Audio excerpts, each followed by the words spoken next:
Ya, untuk adaptasi fisiologis TBL ya, yang selanjutnya di part 2 ini yaitu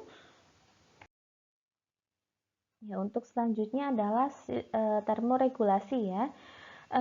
Pada bayi baru lahir ya, area permukaan massa tubuh bayi itu sangat luas ya, khususnya daerah kepala ya, sehingga mudah sekali untuk kehilangan panas. Tetapi pada bayi baru lahir ini kemampuannya terbatas untuk menggigil ya, dan tidak mampu mengikat otot volunteer untuk menghasilkan panas. Jadi kemungkinan untuk terjadinya hipotermi atau suhu di bawah 36,5 derajat ya Celcius ya itu bisa terjadi. Nah, ditambah lagi dengan perubahan suhu yang tadinya di dalam uterus sekitar 37,7 derajat Celcius ya, keluar atau lahir ya mengikuti suhu ruangan ya sekitar 21 atau 20 sampai 25 derajat Celcius ya.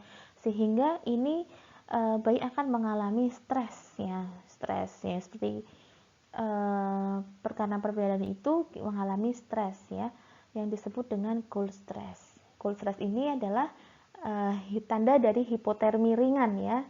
Suhunya sekitar 36 sampai 35 derajat Celcius.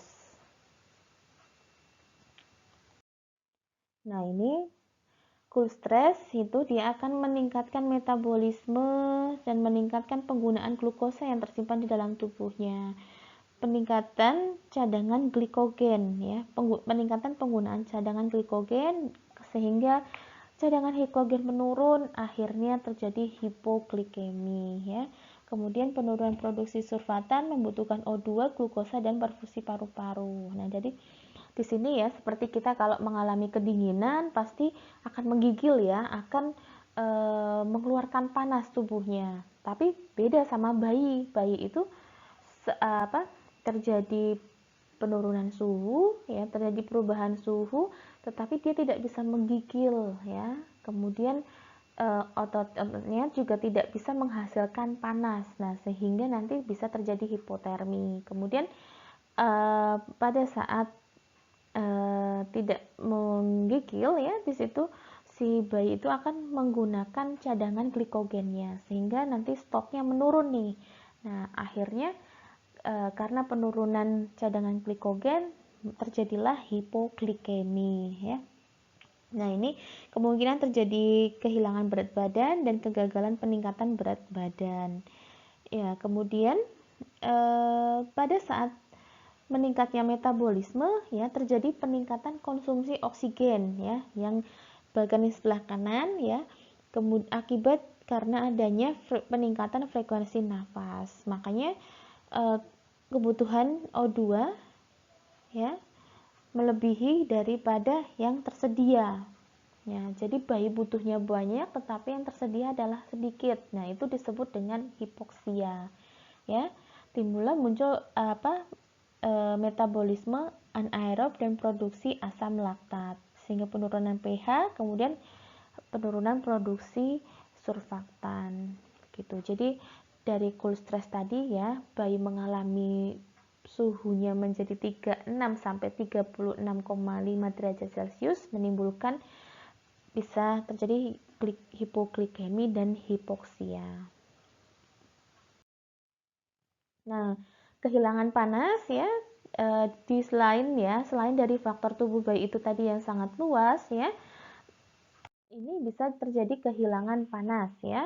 Ada konveksi, konduksi, evaporasi, dan radiasi ya. Masing-masing punya lokasi atau yang menyebabkan terjadinya hipotermi ya.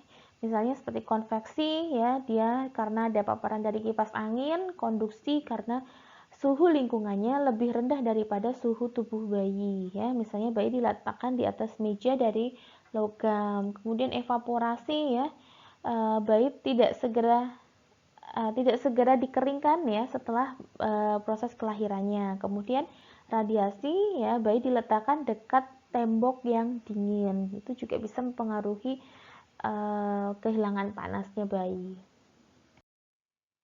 Ya, dari penjelasan yang tadi ya, bisa kita simpulkan ada 3 cara neonatus menghasilkan panas ya, yaitu dengan menggigil, aktivitas otot volunteer, termogenesis tanpa menggigil ya. Tapi untuk menggigil dan aktivitas otot volunter ini masih terbatas ya.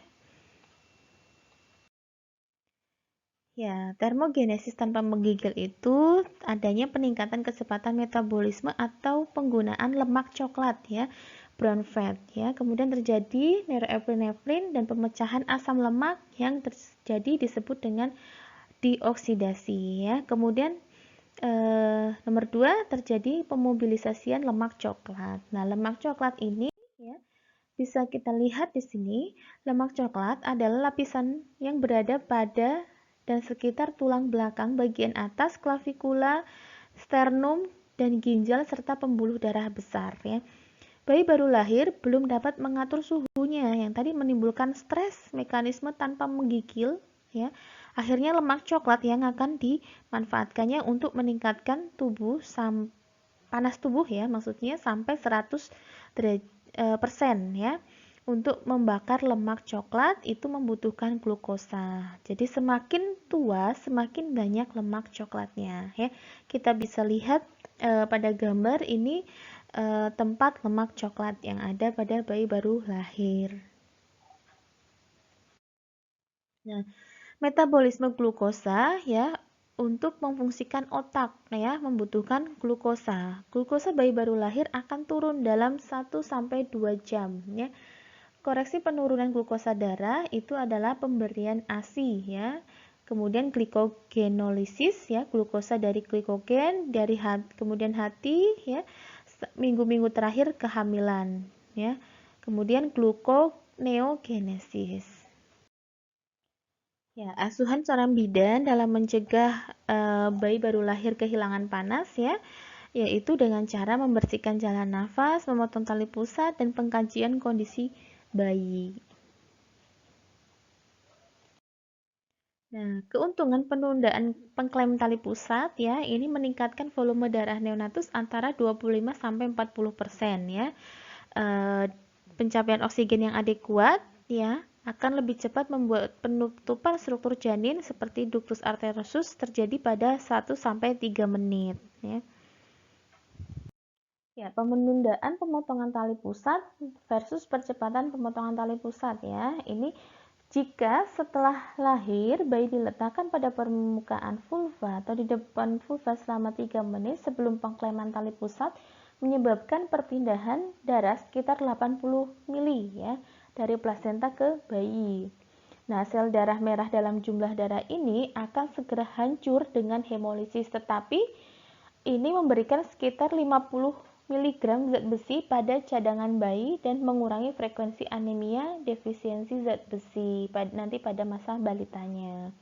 Jadi ini hasil penelitian ya yang sudah cukup agak lama ya, bukan agak lama lagi, sudah lama sekali ini ya menunjukkan bahwa ada manfaat dari penundaan pemotongan tali pusat. Ya, perubahan pada darah. Ya, Hb janin memiliki keterikatan yang tinggi terhadap oksigen ya.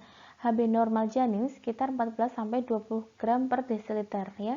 Meningkat pada beberapa hari pertama kehidupan, kemudian menurun 7 sampai 9 minggu pertama setelah bayi baru lahir. Nah, sel darah putihnya sekitar 10.000 sampai 30.000 ya.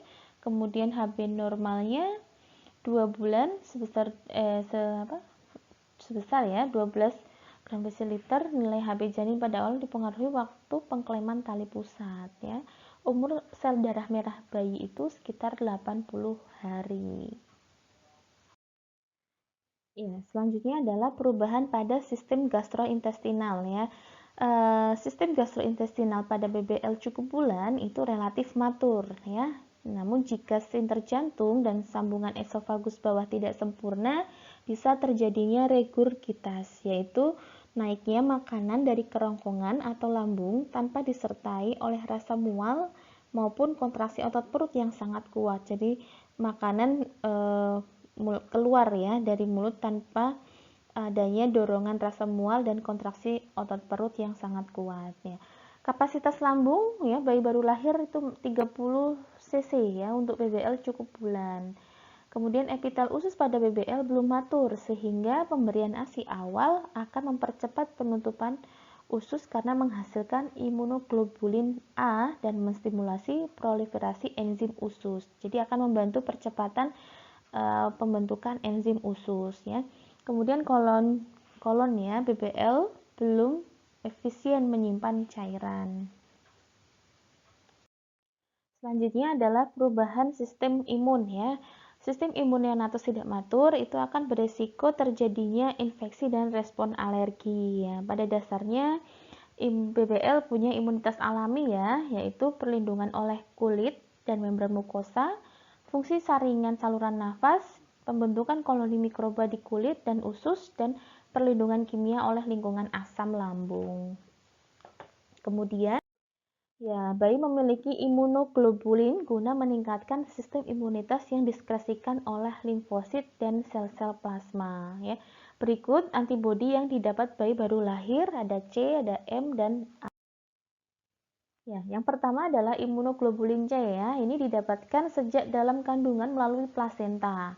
Pada bayi yang kurang bulan, imunoglobulin C ini lebih sedikit dibanding yang cukup bulan. Sehingga ya, pada bayi yang kurang bulan akan mudah atau lebih rentan terhadap infeksi ya.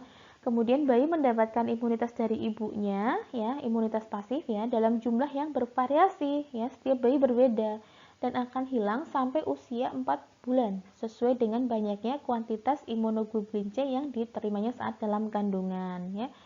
Imunoglobulin C ini merupakan antibakteri dan antivirus dan juga anti jamur ya. Setelah lahir, bayi akan membentuk sendiri imunoglobulin C-nya ya. Berikut ini adalah contohnya imunoglobulin C ya. Bisa dilihat ada virus dan bakterinya, virusnya rubella, measles, mumps dan lainnya. Dan bakteri ada difteri, tetanus, dan antibodi staphylococcus. Yang kedua adalah imunoglobulin M ya. Imunoglobulin M ini tidak mampu melewati plasenta karena molekulnya lebih besar dibanding dengan imunoglobulin C ya, sehingga bayi akan membentuk imunoglobulin M sendiri segera setelah lahir. Nah, ini disebut dengan imunitas aktif ya. Imunoglobulin M ini dapat ditemukan pada tali pusat bila ibu mengalami infeksi selama kehamilan. Imunoglobulin M ini kemudian dibentuk oleh sistem imun janin sehingga bila pada saat tali pusatnya diperiksa terdapat imunoglobulin menandakan bahwa janin sedang mendapatkan infeksi selama kehamilan ya, seperti adanya infeksi TORS ya. Nah, kemudian ada imunoglobulin A ya. Dalam beberapa minggu setelah bayi lahir, bayi akan memproduksi IgA ya. IgA ini tidak dapat ditransferkan dari ibu dan ke janin. Terbentuknya IgA ini ada pada rangsangan terhadap selaput lendir dan berperan dalam kekebalan terhadap infeksi dalam aliran darah, sekresi saluran pernafasan dan pencernaan akibat melawan beberapa virus yang menyerang daerah tersebut, seperti poliomyelitis dan E. coli. Kemudian, nah ya, perubahan selanjutnya ya, tadi perubahan pada sistem pencernaan ya, sekarang sistem ginjal ya.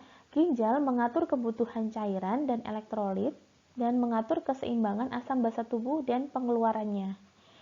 Ya, di sini ada fungsi tubulus sebelum matur, natrium mudah hilang ya, sehingga mudah kehilangan elektrolit ya.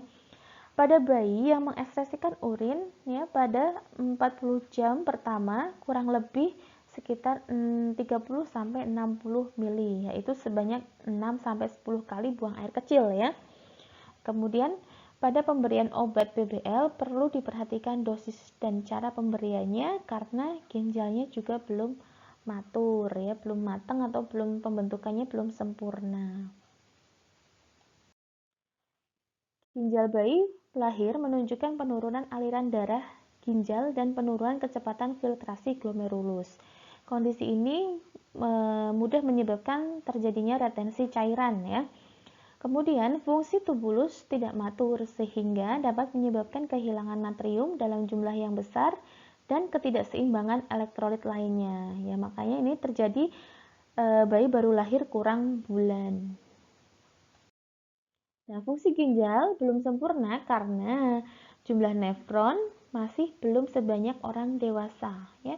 Ketidakseimbangan luas permukaan glomerulus dan volume tubulus proksimal, kemudian renal blood flow-nya relatif kurang bila dibandingkan dengan orang dewasa. Jadi aliran darah ke ginjalnya memang belum sempurna, ya, tidak seperti orang dewasa.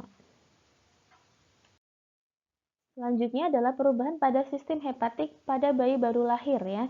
Hati dan kantung empedu dibentuk pada minggu keempat kehamilan, ya. Pada bayi baru lahir, hati dapat dipalpasi sekitar 1 cm di bawah batas kanan iga karena hatinya besar dan mendapati sekitar 40% rongga abdomen. Hati janin yang berfungsi sebagai produksi hemoglobin setelah lahir, ya, mulai menyimpan zat besi sejak dalam kandungan. Apabila ibu mendapatkan cukup asupan zat besi selama hamil, ya, bayi akan memiliki simpanan zat besi yang dapat bertahan sampai bulan kelima kehidupannya di luar rahim, ya. Jadi pada saat awal kelahiran bayinya, bayi tidak perlu membutuhkan banyak-banyak zat besi, ya, karena sudah menyimpan asupan zat besinya selama hamil. Nah, fungsi hati pada neonatus ini serupa dengan orang dewasa, tetapi lebih imatur, ya. Jadi masih belum matang dibanding dengan orang dewasa. Bayi baru lahir memiliki kapasitas fungsional untuk mengubah bilirubin. Walaupun demikian, masih kebanyakan bayi mengalami hiperbilirubinemia fisiologis, ya. Sebelum lahir, bilirubin dibersihkan oleh plasenta dan ditangani oleh metabolisme ibunya. Apabila terjadi penumpukan bilirubin pada neonatus, dapat terjadi ikterus, ya. Ini bayinya kuning, ya. Bisa telapak tangan, di wajah, di badan, atau seluruh tubuh, ya. Bilirubin adalah produk penguraian hemoglobin dari sel darah merah. Ya, sekian materi untuk adaptasi fisiologis pada bayi baru lahir, ya. Bila ada yang belum jelas, kita bisa diskusikan, ya, di kolom forum yang sudah disediakan, ya. Terima kasih, saya akhiri. Wabillahi taufiq wal hidayah. Wassalamualaikum warahmatullahi wabarakatuh.